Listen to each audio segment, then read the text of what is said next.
ছায়াবীথি society উচ্চ বিদ্যালয়ের দশম শ্রেণীর শিক্ষার্থীর উদ্দেশ্যে আমি মোহাম্মদ নাজমুল করিম গণিত বিষয়ের উপর একাদশ অধ্যায় থেকে একটি সৃজনশীল অঙ্কের সমাধান উপস্থাপন করছি।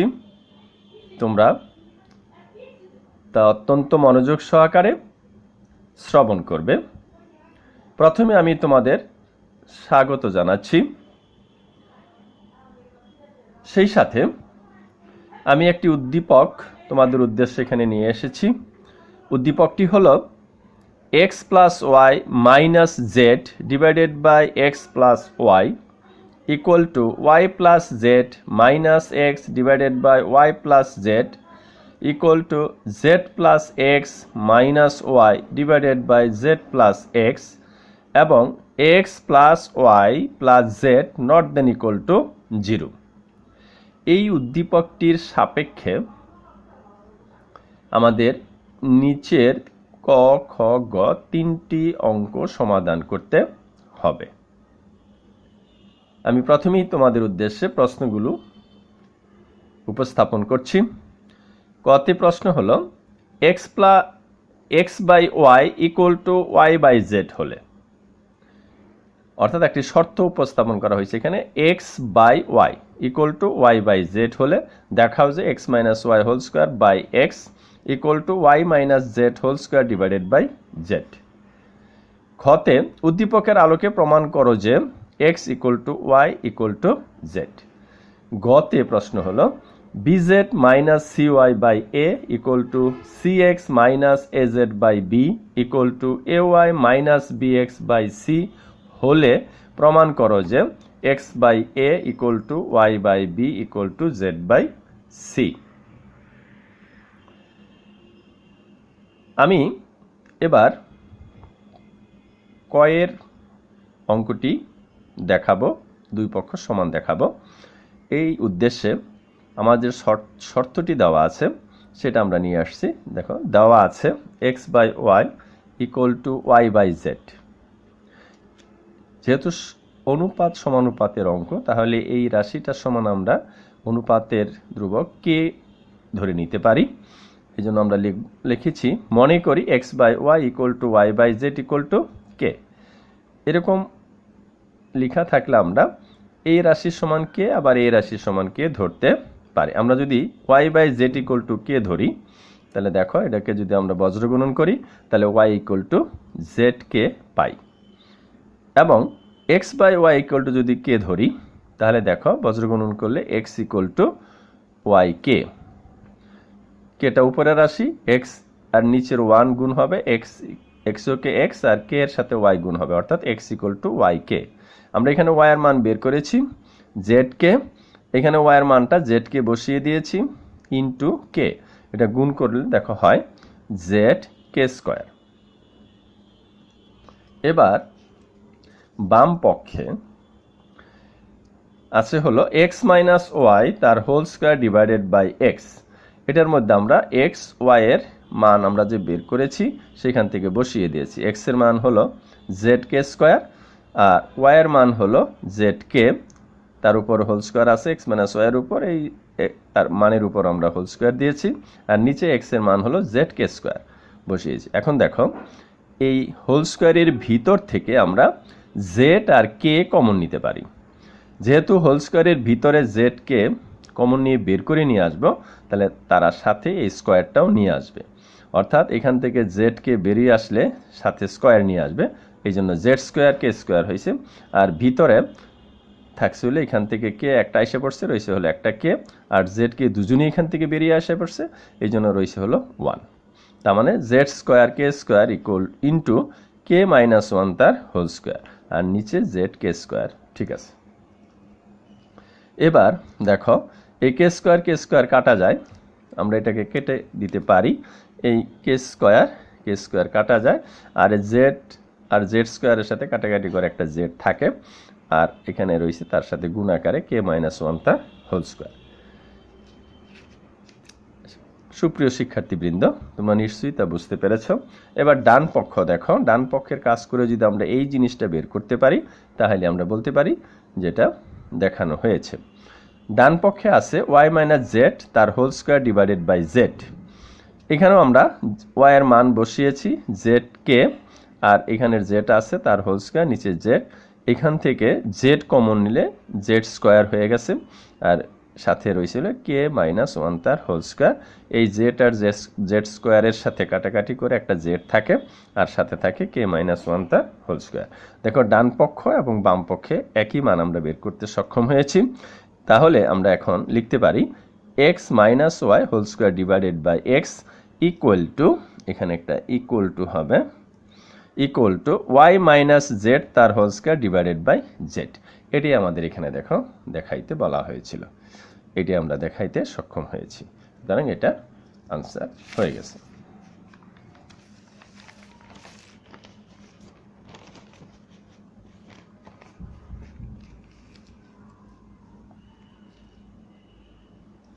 এবার আমরা ক্ষয়ের সলভ করব। ক্ষয়ের মধ্যে করতে হলে দেখো আমাদের একটা শর্ত দেওয়া আছে, X plus Y minus Z divided by x plus Y equal to Y plus Z minus X divided by Y plus Z equal to Z plus X minus Y divided by Z plus X, এবং X plus Y plus Z not then equal to zero. একটা শর্ত লাগানো আছে, তার মানে X plus Y plus Z এর মান শূন্য হতে পারবে না, ধ্রুব রাশি হবে, শূন্যের বড় যে কোনো একটা সংখ্যা হবে।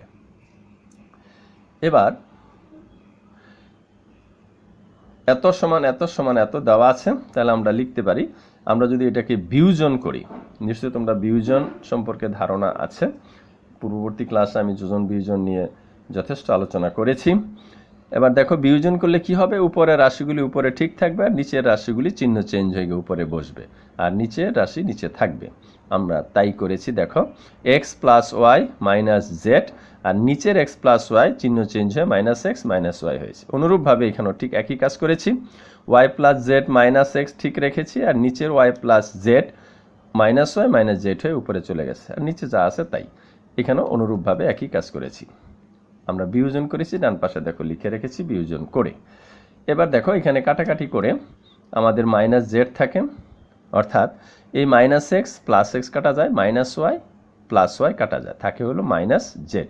একইভাবে এখানেও থাকে মাইনাস এক্স, এখানে থাকে মাইনাস ওয়াই, আর নিচে তো যা আছে তাই। এবার এই মাইনাস ওয়ান দ্বারা যদি আমরা সবাইকে ভাগ করে দেই, তাহলে এই মাইনাস চিহ্নটা ভেনিশ হয়ে যাবে, থাকবে z by x plus Y equal to x by Y plus Z equal to Y by Z plus x. এখন এটাকে আমরা বিপরীতকরণ করতে পারি, অনুপাতের নিয়মে সাহায্যে আমরা এটাকে নিচের রাশি উপরে, উপরের রাশি নিচে নিয়ে আসতে পারি, এটাকে বিপরীতকরণ বলা হয়। তবে তোমরা একটা জিনিস খেয়াল রাখবে, আমরা একটি অঙ্কে যদি একবার বিপরীতকরণ করি, তাহলে রেজাল্ট হওয়ার অর্থাৎ উত্তর পাওয়ার আগে আরেকবার বিপরীতকরণ করতে হবে। অর্থাৎ শর্ত হলো আমি বিপরীতকরণ করতে পারবো, কিন্তু একবার নয় দুবার। একবার আমরা বিপরীতকরণ করলে আরেকবার করতে হবে, এটাই হলো শর্ত। তাহলে সেই সুবাদে আমরা একবার বিপরীতকরণ করছি, অর্থাৎ লবকে হরে, হরকে লবে নিয়েছি। দেখো আমরা উল্টিয়ে ফেলেছি, নিচের এক্স প্লাস ওয়াই উপরে চলে গেছে, আর জেডটা নিচে এসে পড়ছে। অনুরূপভাবে একই কাজ করেছি। অতঃপর দেখো আমরা যোজন করেছি। যোজন করার মানে কি, উপরেরটা ঠিক থাকবে, নিচেরটাকে উপরে যোগ হবে, এই হলো যোজন। বিয়োজন হলে বিয়োগ হবে, যোজন হলে যোগ হবে। আমরা ঠিক তাই করেছি, এক্স প্লাস ওয়াই ঠিক রেখে নিচের জেডটা উপরে প্লাস করে দিয়েছি, x plus Y plus z. একইভাবে দেখো এখানেও এই একই তিন ব্যক্তি এক্স ওয়াই জেড, আমরা একেবারে সাজিয়ে লিখে ফেলছি, x plus Y plus z, নিচে এক্স ঠিক রয়েছে, এখানেও x plus Y plus z, নিচের ওয়াই ঠিক রেখেছি। এবার দেখো উপরে একই জিনিস হয়ে গেছে, তিনটা রাশিরই উপরে x plus Y plus z, x plus Y plus z, x plus Y plus z, একই জিনিস। তাহলে একই জিনিস যেহেতু উপরে আছে, তাহলে আমরা যদি এই তিনটি পক্ষকেই X plus Y plus Z দ্বারা ভাগ করে দেই, তাহলে আমরা কি পাই? তাহলে দেখো আমরা পাই হলে এখানে ভাগ করে দিলে x plus Y plus Z দ্বারা এখানে 1 হয়ে যায়, তাহলে 1 by z, 1 by x, 1 by y. এখানে একটু খেয়াল করবে, যেহেতু আমাদের অঙ্কে একটা শর্ত দেওয়া ছিল x plus Y plus Z not then equal to 0, এই শর্তটি দেওয়ার কারণেই কিন্তু আমরা এই তিনটা রাশি দ্বারা ভাগ করতে পেরেছি। আমি আগেই বলেছিলাম যে একবার বিপরীতকরণ করলে দ্বিতীয়বার বিপরীতকরণ করতে হবে।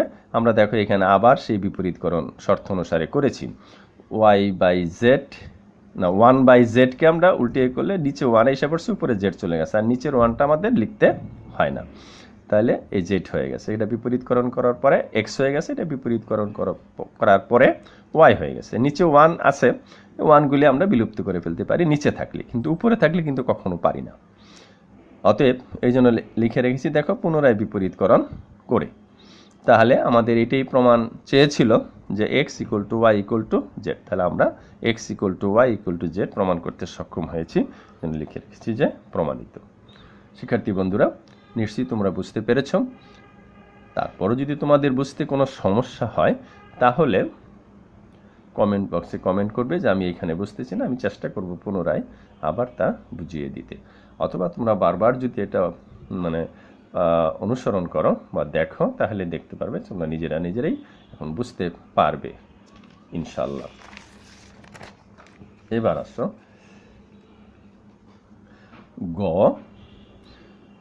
গয়ের মধ্যে প্রমাণ করার জন্য আমরা প্রথমে কি করেছি দেখো, একটা যে শর্ত দেওয়া ছিল সেটা সমান আমরা কে ধরে নিয়েছি, এত বাই এত ইকুয়াল টু এত বাই এত ইকুয়াল টু এত বাই এত ইকুয়াল টু কে ধরে নিয়েছি এবং মনে করে রেখেছি। এখন দেখো আমরা আগেই বলেছিলাম যে তিনটা রাশির সমান কে, তার মানে প্রত্যেকটা রাশির সমানই কে।